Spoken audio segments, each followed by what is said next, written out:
So, have you ever had that feeling? You're writing and it's fine, it's competent. But there's this gap between what you've written and the kind of sophisticated, really impactful academic work you admire. If that sounds familiar, you're in exactly the right place. A lot of us get to a point where we know the basic rules, but getting to that next level, well, that isn't about rules anymore. It's about craft. And here's the most important shift you're going to make. It's not about cramming in more facts or finding 10 more sources. It's a total change in your purpose. Look at this. Beginner writing is all about demonstrating knowledge. It's you proving, hey, I did the reading. But intermediate writing, the stuff that really elevates your work, is all about demonstrating thinking. It's about proving that you have something insightful and original to say about all that stuff you read. So let's start with a diagnosis. You might have absolutely mastered the fundamentals. The 5-paragraph essay, your citations are perfect, but your work can still feel a little flat. It feels like you've hit a wall, a plateau. This is an incredibly common spot for writers to find themselves in, so don't worry. The first step to breaking through is just figuring out what's holding you back. Okay, take a look at this list. Does any of this ring a bell? Maybe you're doing a lot of surface-level synthesis, where you're just summarizing what different authors say without really digging into the so what. Or maybe your paper has some structural drift, where you start strong, but then the argument kind of loses focus and wanders off. Now, if any of these do resonate with you, that's actually great news. It doesn't mean you're a bad writer, it just means you're ready for a more advanced set of tools.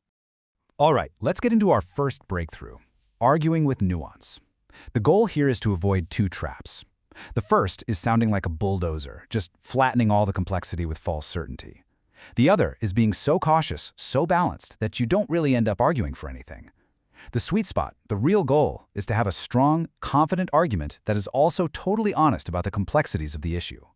So here's the first tool for your toolkit. It's called the Concession Refutation Bridge. And this is not about just brushing off an opposing view. It's a really sophisticated move where you show your reader that you get it. You understand the strongest possible version of the other side. You can see that they have a valid point before you pivot and show why your position is actually more convincing. This isn't just a writing trick. It's a way of thinking that just radiates confidence. And look at how this works in practice. The sentence starts with, "while critics argue." That's your concession. You're giving the other side respect right up front. But then you pivot. The evidence from pilot programs suggests. That's your refutation.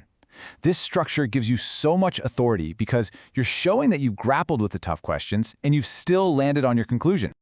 Now, this brings us to our second big breakthrough, treating theory like a practical tool. A lot of students see the theoretical framework section as this annoying hurdle, something you just have to do to sound smart. But that is a huge mistake.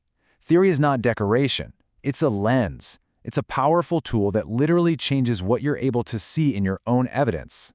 And it's so easy to fall into this trap. We've all done it. Just take a second and think about the last paper you wrote, where you name-dropping Foucault in the intro, but then never actually using his specific concepts in your analysis. If so, your theory was probably just decoration. It wasn't doing any real intellectual work for you. Here is a super simple but really powerful test you can apply to your own writing. After you write an analytical paragraph, just ask yourself this question. If the analysis would be pretty much the same even without the theory, then that theory isn't really integrated. A working theory has to change your analysis. It gives you the specific words and concepts to see something new in your evidence that you couldn't have seen otherwise. Okay, let's talk about the connective tissue of your argument. You can have a paper with a bunch of brilliant individual paragraphs, but if the reader can't follow the logical thread that ties them all together, the whole thing falls apart. We need to move past those clunky basic transitions and create a truly seamless flow of ideas. And a fantastic technique for this is the bridge sentence. It's so much more sophisticated than just saying furthermore or however. A really great bridge sentence acts like a hinge. It elegantly closes the door on the last idea while in the very same motion opening the door to the next one. Just look at how this one works. While individual interventions show promise in the short term, see, that part looks back to the paragraph we just finished. Then, they fail to address the systemic barriers that require policy-level reform. And that part perfectly sets up the new topic. It's one sentence doing the work of two, and it creates this powerful logical link for your reader. It's so smooth. Now, this is absolutely crucial to remember. These tools are not one-size-fits-all. A brilliant move in a literary analysis paper could be a total disaster in a lab report. As you can see here, what counts as good writing, everything from structure to evidence to voice, changes dramatically depending on what field you're in. The key is to become a good reader in your own discipline so you can see how the pros do it, and then adapt these tools to fit those conventions. And that really gets to the whole point of this. Mastering techniques like the concession refutation bridge isn't about becoming some kind of writing robot who just follows a bunch of rules. It's about building a toolkit. It's about giving yourself the ability to express your own unique intellectual perspective with real clarity and confidence. So, what even is a strong academic voice? Well, it's not about using big, fancy words or overly complicated sentences. It's about being precise.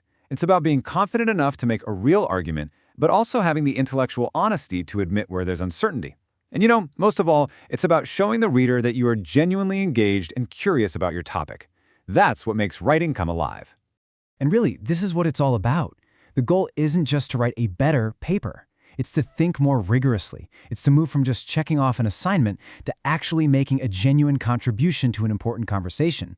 So with these tools sharpened and ready to go, the real question is, what important, complex, and compelling argument are you going to make next?